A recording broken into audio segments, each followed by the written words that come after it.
नमस्कार, जय Hind. IAS Hindi channel से मैं हूं प्रदीप। डेली करंट अफेयर्स की सीरीज़ में आपका बहुत बहुत स्वागत करता हूं।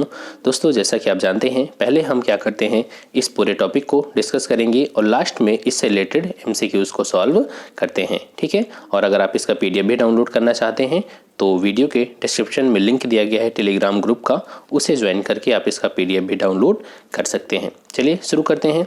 इसमें हमारा पहला टॉपिक है ग्लोबल क्लाइमेट रिस्क इंडेक्स के बारे में।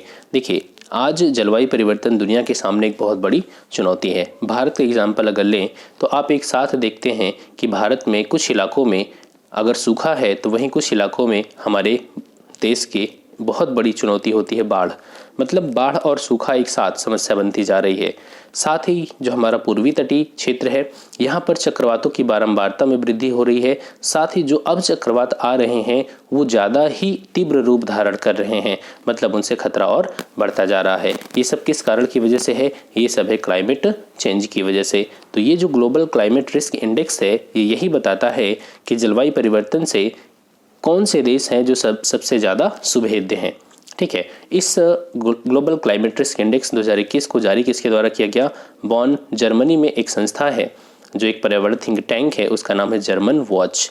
ठीक है। जर्मन वॉच के द्वारा इस इंडेक्स को जारी किया गया और बताया गया कि इसमें भारत 7वें स्थान पे विद्यमान है। मतलब कि जलवायु परिवर्तन के प्रति सुभेद्य देशों में भारत किस नंबर पे है? 7वें नंबर पे है। अगर यहाँ पर टॉप की बात करें तो कौन सबसे ज़्यादा सुभेद्य है, तो वो है मोजाम्बिक। मोजाम्बिक पहले नंबर पे है और जिम्बाब्वे दूसरे नंबर पे विद्यमान है और अफगानिस्तान ये 6ठे स्थान पे रखा गया है इसको। ठीक है। एक डेटा आप यहाँ पर और याद रखें, 2000 से 2019 तक सबसे अधिक प्रभावित 10 देशों की सूची में कौन शामिल है? Puerto Rico. प्यूर्टो रिको जो है वो यूएसए के अधीन है। ठीक है। कैरिबियन द्वीप समूह में एक छोटा सा एरिया है और इस पर यूएसए का अधिकार है। ठीक है। प्यूर्टो रिको को पहले स्थान पे रखा गया है। अब आप यहाँ पर देख सकते हैं कि जो उत्तरी हिंद महासागर है वहाँ पर चक्रवात के मौसम के दौरान 2019 में देखिए कुल 8 उष्णकटिबंधीय चक्रवात आए हैं। जो फ्यूचर है, मतलब कि 20, 21, 22, 23, 24, यहाँ पर चक्रवातों की संख्या और बढ़ने वाली है। साथ ही ये और भी ज़्यादा एग्रेसिव होने वाले हैं। ठीक है। चलिए आगे चलते हैं। यहाँ पर 8 चक्रवातों में जो 8 चक्रवात आए हैं उनमें से 6 बहुत ही गंभीर श्रेणी में पाए गए थे। ठीक है। बहुत ही गंभीर थे और इनसे आपने देखा भी होगा कि जो फनी चक्रवात था, फनी, वो बहुत ही सबसे खराब चक्रवातों में शामिल था क्योंकि इससे काफ़ी जान माल का नुकसान हुआ था। ठीक है। यहाँ पर आप देख सकते हैं 25 और 26 जनवरी को वैश्विक जलवायु अनुकूलन शिखर सम्मेलन 2021 इसको ऑनलाइन आयोजित किया गया था और इस बार नीदरलैंड ने इसकी मेज़बानी किया था। वैश्विक जलवायु अनुकूलन शिखर सम्मेलन की मेज़बानी किसने किया था? नीदरलैंड ने किया था। ठीक है। चलिए आगे चलते हैं। दक्षिण कोरिया का गार्ड ऑफ ऑनर उपाधि। देखिए, हमारे सेना प्रमुख जनरल NM नरावने ये गए हुए थे कोरिया। कोरिया का मतलब उत्तर कोरिया नहीं बल्कि दक्षिण कोरिया। ठीक है। क्योंकि नॉर्थ कोरिया से हमारे कूटनीतिक संबंध हैं, लेकिन बहुत ही रेयर होता है कि कोई वहाँ पर जाता है। MM नरावने को कोरिया गणराज्य की, ठीक है, यहाँ पर सेना मुख्यालय में गार्ड ऑफ ऑनर दिया गया और यहाँ पर उन्होंने जो दक्षिण कोरिया की सेना है वहाँ के चीफ ऑफ स्टाफ, उनका नाम क्या है? जनरल नाम एयोंग सिन से मुलाकात किया और द्विपक्षीय मुद्दों पर भी चर्चा किया। मुख्यतः जो मुद्दे थे उसमें रक्षा सहयोग एक प्रमुख मुद्दा था। ठीक है। और यहाँ पर उन्होंने उत्तर कोरिया से लगी सीमा के पास एक असैन्य क्षेत्र है वहाँ का दौरा किया, हमारे जनरल जो MM नरावने हैं। ठीक है। 3 दिवसीय यात्रा थी इनकी और वहाँ पर जाकर के इन्हें दक्षिण कोरिया के सम्मान गार्ड ऑफ ऑनर की उपाधि भी दी गई। चलिए आगे चलते हैं। कोपरा के MSP में वृद्धि। तो आप यहाँ पर देख सकते हैं एक तरफ किसान आंदोलन चल रहा है, तो उसी दरमियान ये हमारी सरकार के द्वारा इसकी कोपरा के MSP में वृद्धि कर दी गई है। यहाँ पर आप देख सकते हैं 375 रुपये इसका रेट जो है MSP का वो बढ़ा दिया गया। मतलब अब कितना हो गया रेट? 10,335 रुपये प्रति क्विंटल के भाव से अब ये नारियल की खरीद करेगी सरकार। यहाँ पर ज़रूरी है जानना MSP क्या होता है। ठीक है। इतना तो आप याद रखें। MSP होता है मिनिमम सपोर्ट प्राइस। इसके माध्यम से किसान, जो सरकार है वो किसानों को ये आश्वासन देती है कि अगर आपकी फसल की कीमत इस बेस रेट से, MSP को आप बेस रेट एक मान लीजिए, MSP से अगर नीचे जाती है तो हम इस मूल्य पे आपकी फसल को खरीद लेंगे। आप जितनी भी आपकी फसल है हम सारी खरीदने को तैयार हैं।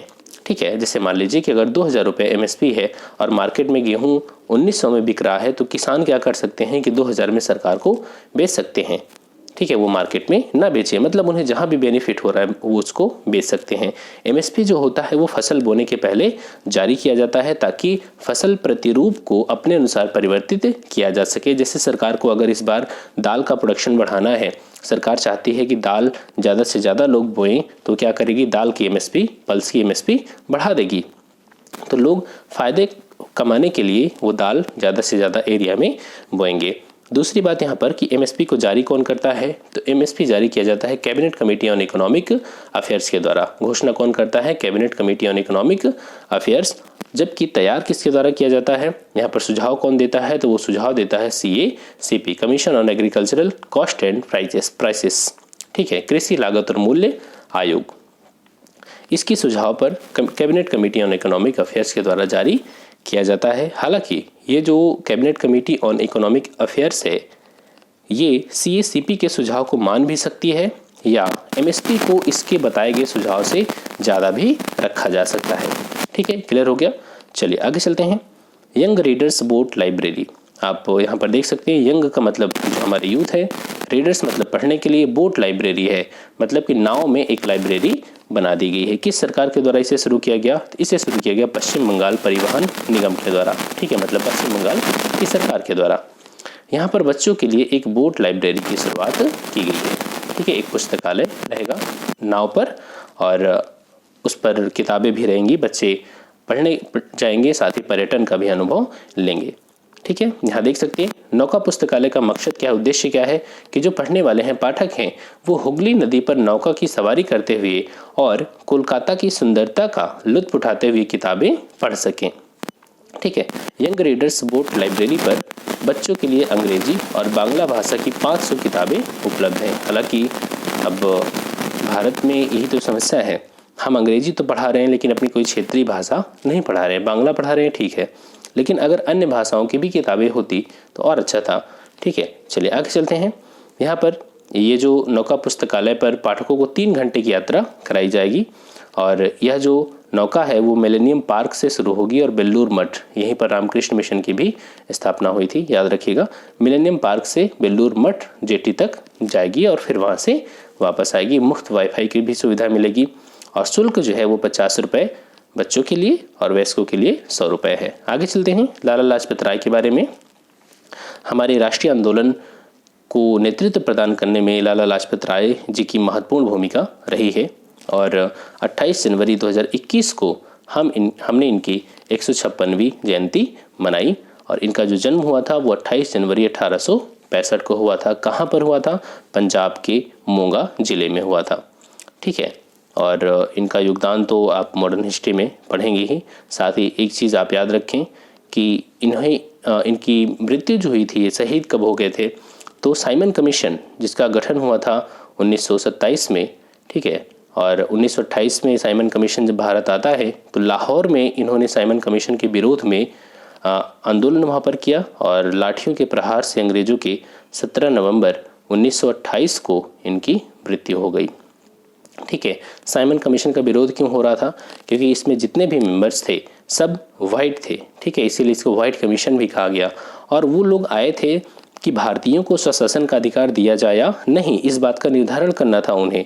तो भारतीयों को लगा, हमारे नेताओं को लगा कि आप ये तय करने आए हो कि भारतीयों को स्वशासन दिया जाए या नहीं, और आपने हम भारतीयों में से किसी को भी इस योग्य नहीं समझा कि इस आयोग में किसी एक भारतीय को शामिल कर लें। ये तो हमारा अपमान है ना। इस वजह से हमारे जो सभी नेता थे उन्होंने इस साइमन कमीशन का विरोध करने का निर्णय लिया था। ठीक है, इसके अलावा एक चीज़ और, PNB की स्थापना में इनकी भूमिका रही है। 1920 में कलकत्ता अधिवेशन में लाला लाजपत राय ने कांग्रेस की अध्यक्षता भी किया था, इतना याद रखना है। ठीक है, 1920 कलकत्ता सेशन और यहाँ पर इन्होंने इसकी कांग्रेस की अध्यक्षता किया था। चलिए आगे चलते हैं। सहरसा और सुपौल का मखाना, यहाँ पर एक बहुत इम्पोर्टेंट है। बिहार के सहरसा और सुपौल जिले के मखाना समेत मधेपुरा में मिलने वाला आम अब इनको मिलेगा वैश्विक बाजार। क्यों? क्योंकि देखिए जो फूड प्रोसेसिंग इंडस्ट्री हमारी है उसमें मखाना, आम, इन सब का बहुत बड़ा रोल है। आम को कच्चे भी बेचा जा सकता है, पका करके भी, या उसका जैसे कि माजा वगैरह आता है उसको प्रोसेस करके भी बेचा जा सकता है। जब वो फूड जो होता है प्रोसेस हो जाता है तो उसकी जो ड्यूरेशन होता है वो बढ़ जाती है। देखते हैं माजा में 6 महीने एक्सपायरी डेट होती है, वहीं आम को रखिए तो 10 दिन में ही ख़राब हो जाता है। तो इस वजह से सरकार ने क्या किया, हमारा जो खाद्य प्रसंस्करण उद्योग मंत्रालय है उसकी एक योजना है 1 डिस्ट्रिक्ट 1 प्रोडक्ट। तो इन 1 डिस्ट्रिक्ट 1 प्रोडक्ट की सूची में इनको भी शामिल किया गया, जो सहरसा और सुपौल में मखाना पाया जाता है, साथ में मधेपुरा में पाया जाने वाला आम। ठीक है, चलिए आगे चलते हैं। इससे क्या होगा, इनको शामिल करने से इन उत्पादों को बाहर का बाजार मिलेगा और किसानों के दिन मतलब कि उनकी आमदनी भी अच्छी हो जाएगी। चलिए आगे चलें। यहाँ पर सहरसा सहित 6 जिले का मखाना एक जिला एक उत्पाद में शामिल, ये वाला डेटा आपको याद रखना है।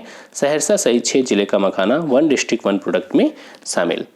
ठीक है, यहाँ पर कौन कौन से जिले हैं आप देख सकते हैं। सहरसा सुपौल के अलावा अररिया, कटिहार, मधुबनी और दरभंगा। ठीक है, सहरसा, सुपौल, अररिया, कटिहार, मधुबनी और दरभंगा, इनको भी 1 डिस्ट्रिक्ट 1 प्रोडक्ट के तहत शामिल किया गया है, यहाँ जो मखाना पाया जाता है। इसके अलावा मधेपुरा का जो आम है और पूर्णिया का केला उत्पाद, पूर्णिया में जो केला पाया जाता है उसके प्रोसेसिंग के लिए, और मधेपुरा में आम। ठीक है, और यहाँ पर देख लें पूर्णिया और खगड़िया का केला, और यहाँ पर किशनगंज में अनानास, लखीसराय का टमाटर, मुंगेर का लेमन ग्रास। ठीक है, इनको 1 डिस्ट्रिक्ट 1 प्रोडक्ट में शामिल किया गया है। चलिए आगे चलते हैं। बिहार राज्य ने 50 वर्ष से अधिक उम्र वाले अक्षम कर्मचारियों को अनिवार्य सेवानिवृत्ति के लिए समिति का गठन किया। 50 वर्ष से वो व्यक्ति जो सरकारी नौकरी कर रहे हैं लेकिन वास्तव में वो कोई नौकरी नहीं कर रहे हैं, बस आराम फरमा रहे हैं, तो उनको अब क्या करना पड़ेगा, सरकार के द्वारा एक समिति बनाई गई, 2 समितियां हैं, वो देखेगी और अपनी रिपोर्ट देगी और उनको अनिवार्य स्वैच्छिक सेवानिवृत्ति उनको किया जाएगा। मतलब अनिवार्य सेवानिवृत्ति होगी, स्वैच्छिक नहीं होगी। ठीक है, ज़बरदस्ती उनको निकाल दिया जाएगा। चलिए देख लेते हैं। 50 वर्ष के ऊपर के सरकारी सेवकों के कार्यकलापों की समीक्षा के लिए गृह विभाग में समिति का गठन कर दिया गया है। इसमें जो 50 साल से अधिक के अधिकारी कर्मचारी हैं उनको उनके कामकाज की समीक्षा की जाएगी। अगर देखा जाएगा कोई सेवा में रहने लायक नहीं है तो उसे अनिवार्य सेवानिवृत्ति की अनुशंसा की जाएगी और सरकार उसे फिर हटा देगी।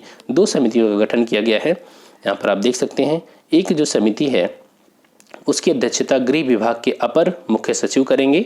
ठीक है, गृह विभाग के अपर मुख्य सचिव, और यहाँ पर देख सकते हैं ये जो समिति होगी इसमें और भी लोग शामिल हैं, उसको छोड़ देना है आपको।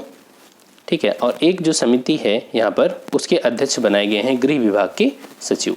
ठीक है, गृह विभाग के सचिव। तो इस प्रकार से 2 समितियां बनाई गई हैं और दोनों देखेंगी कि जो 50 साल से अधिक उम्र के व्यक्ति हैं मतलब कर्मचारी हैं, अगर वो ठीक काम नहीं कर रहे हैं तो उन्हें कैसे निकाला जाए। यहाँ पर क्लियर। चलिए आगे चलते हैं। अब हम बात करेंगे MCQs पर।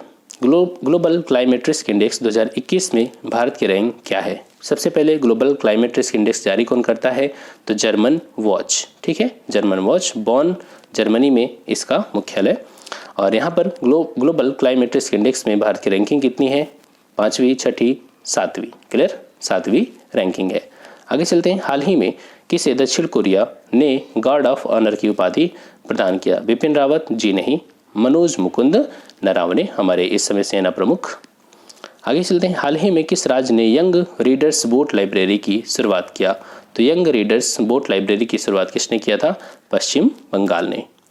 ठीक है, आगे चलते हैं। हाल ही में किस स्वतंत्रता सेनानी की 156वीं जयंती मनाई गई। तो किसकी जयंती मनाई गई, लाला लाजपत राय। ठीक है, चलिए आगे चलते हैं। हाल ही में बिहार के किस जिले के मखाना को वैश्विक बाजार में पहचान मिली।